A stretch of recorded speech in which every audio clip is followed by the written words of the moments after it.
अस्सलाम वालेकुम नाज़रीन, मैं हूं फरूख अब्बास और चैनल है न्यूट्रल बाय जावेद चौधरी। नाज़रीन, समझ नहीं आ रही कि दुनिया को कुछ हो गया है या हमारे सोचने समझने की सलाहियत कहीं और चली गई है। पूरी दुनिया की जब खबरें देखते हैं तो समझ नहीं आती है कि हो क्या रहा है। अमेरिका की कुछ खबरें इस तरह की हैं, अब यकीन माने आपको बताएंगे तो परेशानी हो जाएंगे। डोनाल्ड ट्रंप को गुस्सा था, अपनी सुप्रीम कोर्ट पर निकाल दिया पूरी दुनिया के ऊपर। 10% टैरिफ का आपको बता दिया था, लेकिन ये 10% नहीं रहा, मजीद वो कुछ करने जा रहा है। ये आपको बताएंगे कि ये क्या होगा। उसने तकरीबन अपनी पॉलिसी बता दी है। और उसके बाद क्या ये तो नहीं है कि डोनाल्ड ट्रंप मोदी बनने जा रहा है? तकरीबन ऐसा लग ही रहा है कि ये भी होने ही जा रहा है, क्योंकि ईरान के ऊपर कुछ ऐसा होने लगा है कि जो हरकतें मोदी करता था, लगता है वही डोनाल्ड ट्रंप करने वाला है। बड़ी ही एक खतरनाक स्टोरी है, ये भी जानिएगा आज ही के प्रोग्राम में। फिर आपको ये बताएंगे जी कि पाकिस्तान के मुतालिक बहुत दफा हमने बात की अपने व्लॉग्स में कि हम एक गरीब मुल्क है, हमें किफायत शारी करनी चाहिए। और उसके साथ ये खबर हमारे पास आती है पाकिस्तान के कर्जों के हवाले से। वो एक अलार्मिंग खबर है कि पाकिस्तान के कर्ज कहां से कहां पहुंच चुके हैं, लेकिन हमारे यहां जो अयाशियां हैं वो वैसे ही जारी हैं। इन्हें कौन कंट्रोल करेगा, ये भी आज ही डिस्कस करेंगे। फिर आपको ये बताएंगे जी, सोहेल आफरीदी साहब ने एक बात बहुत अच्छी की। उन्होंने कहा कि उनके ऊपर जो तनकीद होती है वो बेशक करें, लेकिन जहां जिस पे होती है उस पे भी करें। यहां तक बात बिल्कुल ठीक थी। वो बात कर रहे थे मरियम नवाज की, लेकिन उसके बाद उन्होंने बदतमीजी करनी शुरू कर दी नवाज शरीफ साहब के साथ। ये बदतमीजी क्या थी आपको ये भी बताएंगे। और उसके बाद आपको ये बताएंगे जी कि बुशा बीबी की बहन दुबई में क्या करती है। ये हम नहीं कह रहे, बड़ी एक अजीब सी बात है, इवन के मतलब ये कह सकते हैं बिलो दी बेल्ट बात है, लेकिन ये हमने नहीं की। लेकिन बहरहाल जिसने की है वो पीटीआई का ही बंदा है। वो आपको बताएंगे जी कि ये क्या स्टोरी है। फिर आपको ये बताएंगे, अब तक इमरान खान साहब कुर्बानियां मांगते थे अपने लोगों से। उन्हें कहा करते थे कि मेरे लिए आप ये करें या कौम के लिए आपको कुर्बानी देनी पड़ेगी। अब उसी कौम ने, जैसे उन्होंने ट्रेंड किया था, उन्होंने इमरान खान साहब से जान की कुर्बानी मांगनी शुरू कर दी है। ये पूरी एक वीडियो है, और ये वीडियो ऐसे नहीं है, अलीमा खान के साथ खड़े होकर किसी ने वीडियो बना दी है। और इस वक्त नेटवर्क जो है आपका एक्स जो है उसके ऊपर ये वीडियो छाई हुई है, और सब ये सवाल कर रहे हैं कि यही ट्रेनिंग थी ना, चलें अब जो ये मांग रहे हैं इन्हें दीजिएगा जरा। और फिर आपको ये बताएंगे एक और खबर, अलीमा खान ने पार्टी पे कब्जे करने की कोशिश की। ये भी पीटीआई के ही एक बंदे ने बताया है कि बैरिस्टर गौर से दस्तखत ले लेने थे, बुला लिया गया था कि आओ यहां पे दस्तखत करो, अब यहां से आगे जो चेयरमैनशिप है वो मेरे पास होगी। ये क्या स्टोरी है ये भी जानिएगा। ये होगा जी आज का व्लॉग, यकीनन आपके लिए इंफॉर्मेटिव तो रहेगा। लेकिन आखिर में आपको दोबारा रिक्वेस्ट करता चलूं कि 1 मिलियन के हम बहुत करीब हैं, तो लाइक शेयर सब्सक्राइब करना आपने बिल्कुल नहीं भूलना। और जावेद चौधरी साहब के कॉलम अगर आप पढ़ना चाहते हैं तो JavedCH.com पे जाके पढ़ना बिल्कुल ना भूलिएगा। तो अपना पहला टॉपिक जो हम आगाज करने जा रहे हैं जिससे, वो है जी डोनाल्ड ट्रंप। डोनाल्ड ट्रंप ने जो दुनिया की ऐसी तैसी फेरी हुई है, ये क्या होने जा रहा है? अब डोनाल्ड ट्रंप जो है ना, उसके पास एक ही हथकंडा था कि जिससे उसने पूरी दुनिया को आगे लगाया था, बल्कि एक ही डंडा था, और वो डंडा था टैरिफ का। क्योंकि सबसे बड़ा इंपोर्टर दुनिया में इस वक्त कोई है तो अमेरिका है। ठीक है। यानी अगर चाइना के अंदर सुई भी बनती है तो बराह रास्त जो है ना वो अमेरिका के पास जाती है, और अमेरिका उसका सबसे बड़ा बायर है।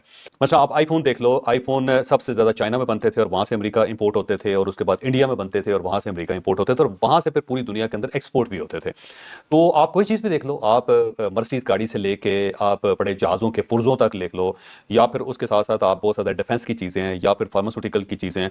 दुनिया में कोई चीज़ भी ले लो, दुनिया के किसी कोने में बनती है तो अल्टीमेटली उसकी जो मार्केट होती है वो अमेरिका होती है। ठीक है। अब अमेरिका जाहिर इतना बड़ा इंपोर्टर है, और उसने अगर टैरिफ लगा दिया है तो पूरी दुनिया को उसने स्क्वीज करके रख दिया। उसने अपने घुटनों के नीचे सबको लिया और गर्दन के ऊपर घुटना रख दिया उसने। और डोनाल्ड ट्रंप जो था इसके ऊपर खेल रहा था, और यही उसके पास सबसे बड़ा हथियार था जो उसने इस्तेमाल किया, ओपनली इस्तेमाल किया, ब्लंटली उसको इस्तेमाल किया। पाकिस्तान इंडिया की जंग में भी ये किया, हर जगह पे इस्तेमाल किया उसने कहा जी क्योंकि आप हमसे डॉलर कमाते हैं और हम ही को आप म्यू म्यू करते हैं, तो ये हमारे लिए काबिल कबूल नहीं है। ठीक। तो उसने दुनिया को कर्सीदा दिया, और उससे ये हो गया कि पूरी दुनिया सहम गई कि अब देखे ना, ये मसलन जिसको बुला लेता था उसको कहता था चल भी कट मेरे डॉलर, और तू जो मेरे डॉलर लेके फिर रहा है और साथ साथ तुमने टांग के ऊपर टांग चढ़ाई हो मेरे सामने बैठ के, और तेरी ऐसी तैसी। मसलन आप देख लो यूक्रेन के प्रेसिडेंट के साथ जो किया, यही ना उसने उसने कहा कि पैसे मुझसे लेते हो और फिर आंखें भी मुझे दिखा रहे हो, तुम हो कौन, और पूरी दुनिया के सामने नंगा करके रख दिया उसने। फिर साउथ अफ्रीका के जो प्रेसिडेंट था उसके साथ उसने क्या किया, उसने यही किया ना। अब उसके साथ साथ आप देख लें चाइना के साथ जो कुछ कर रहा है वो, इवन उसने नेतन्याहू को खड़का दिया था। देखा ना, ये उसने कहा कि हो कौन तुम जो हमला करने वाले, सारे मेरी मर्जी के बगैर। एक बार गाली दे दी, हेलीकॉप्टर के सामने खड़े हो गए, चढ़ते चढ़ते गाली दे दी। अच्छा, उसके बाद आप देख लें फ्रांस के प्रेसिडेंट के साथ वो क्या कर रहा है, फिर अब यूके के प्रेसिडेंट के साथ वो क्या कर रहा है, और कह रहा खबरदार मॉरिशस को अगर तुमने ये आइलैंड वापस किए, यानी उसको ये तक कह दिया कि आइलैंड तेरा वापस भी तूने करना, लेकिन खबरदार जो तूने किया सारा। और साथ साथ वो कह रहा है कि ग्रीनलैंड के ऊपर हमने कब्जा करना है। कनाडा के ऊपर उसने कहा कि अब कनाडा के अंदर अल्बर्टा जो है ना एक स्टेट, सबसे ज्यादा तेल जो है अल्बर्टा से निकलता है। अच्छा। वहां पे उसने एक ऐसा काम किया डोनाल्ड ट्रंप ने कि वहां पे उन्होंने एक रेफरेंडम की बुनियाद रख दी कि अल्बर्टा ये कह रहा है जी कि हमें रेफरेंडम करवाना है, हम अलग होना चाहते हैं कनाडा से, और ये सारे का सारा अमेरिकन स्पॉन्सर्ड है कि अलग कर दें, इसको नया मुल्क बना दें।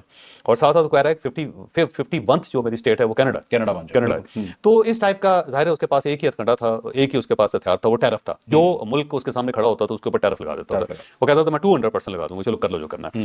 अब वो सुप्रीम कोर्ट ऑफ यूएसए जो है उसने उसको रिवर्स कर दिया, उसने ये छड़ी उसके हाथ से छीन ली। अब डोनाल्ड ट्रंप के हाथ में कुछ नहीं बचा।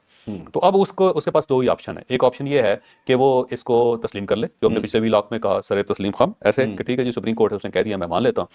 दूसरा ऑप्शन वही है जो पाकिस्तान ने किया कि वो सुप्रीम कोर्ट को डिवाइड कर दे, या उसके अंदर जजेस का इजाफा कर दे, अच्छा, या फिर उसके खिलाफ नया कानून पास कर दे। इसमें एक बड़े मजे की कैच है कि जिन जजेस ने इसके खिलाफ फैसला दिया है वो इसके प्रो थे, वो इससे पहले इसके हक में फैसले दे चुके हैं सारे, या फिर वो इसके खिलाफ एक नया कानून पास करवा दे। सुप्रीम कोर्ट ऑफ यूएसए जो है बिल्कुल उसी तरह हो जाए जैसे सुप्रीम कोर्ट ऑफ पाकिस्तान हमने किया। प्रेसिडेंट तो हमने तय कर दिया ना जी।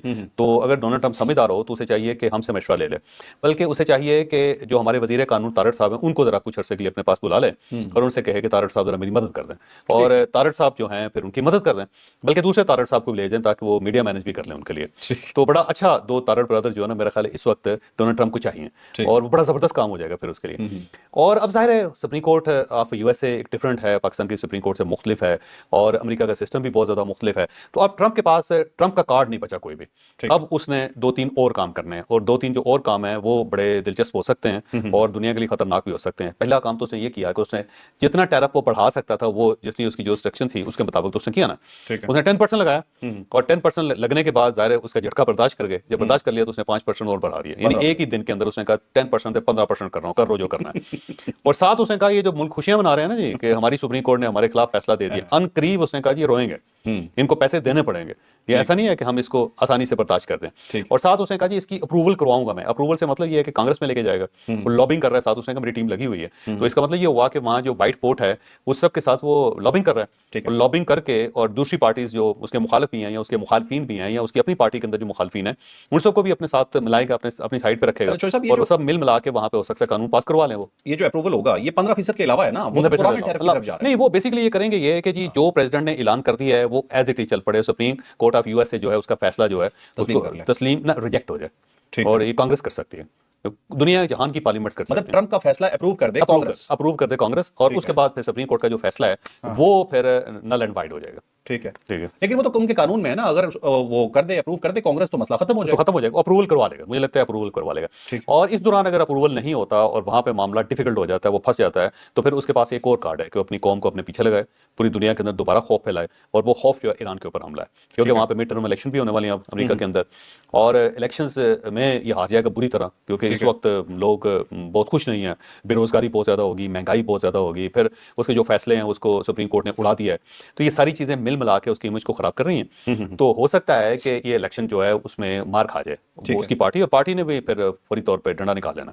ठीक है। और ये भी हो सकता है। तो अब वो अटेंशन डाइवर्ट करने के लिए उसके पास एक और ऑप्शन है, वो ऑप्शन ये है कि ईरान के ऊपर फौरी तौर पर हमला करते हैं। ठीक है। और अगर वो फुल फ्लैज हमला नहीं करता तो अभी अमेरिकन मीडिया के अंदर ये खबरें आनी शुरू हो गई हैं कि हो सकता है कि वो सिलेक्टिव हमले शुरू कर दे, जो क़यादत है ईरान की उसके ऊपर हमला शुरू करते हैं, मिस्टर खामनाई साहब के ऊपर हमला कर देता है, या फिर उनके प्रेसिडेंट के ऊपर हमला कर देता है, या पासदारान की जो लीडरशिप है, पहली सफ़े अव्वल की लीडरशिप है, सबको उड़ा देता है एक ही बार। तो एक तो उसका खौफ बैठ जाएगा पूरी दुनिया में, बल्ले बल्ले भी हो जाएगी, और फिर मिड टर्म के अंदर उसका इलेक्शन भी उसके हक में फैसला हो जाएगा, विन कर लेगा वो, बिल्कुल सही, कर अपनी दाग दोबारा बिठा सकता है। अच्छा चौधरी साहब, जो लॉन्चर्स तबाह हुए थे ना ईरान के, वो उन्होंने कहा जा रहा है कि तकरीबन रिपेयर कर लिए हैं, ईरान पूरी तरह से जंग के लिए तैयार है। ईरान को भी तो पता है ना कि टारगेट क्या हो सकता है, तो वो भी तो अपनी पूरी तैयारी करके बैठे हैं, अमेरिका इस सिचुएशन में पंगा लेगा। लेकिन देखो ईरान जो है ना, एक ईरान को सिर्फ बचा सकता था उसका न्यूक्लियर प्लांट, और वो उसने ज़ाहिर है उस लेवल पे नहीं जा सका। वो उसके अलावा जो है वो मुल्क ईरान जो है अमेरिका का मुकाबला नहीं कर सकता, बल्कि दुनिया का कोई भी मुल्क अमेरिका का मुकाबला नहीं कर सकता। इस रियलिटी को हमें अंडरस्टैंड करना चाहिए, जज्बात अपनी जगह पे और हकीकतें अपनी जगह पे।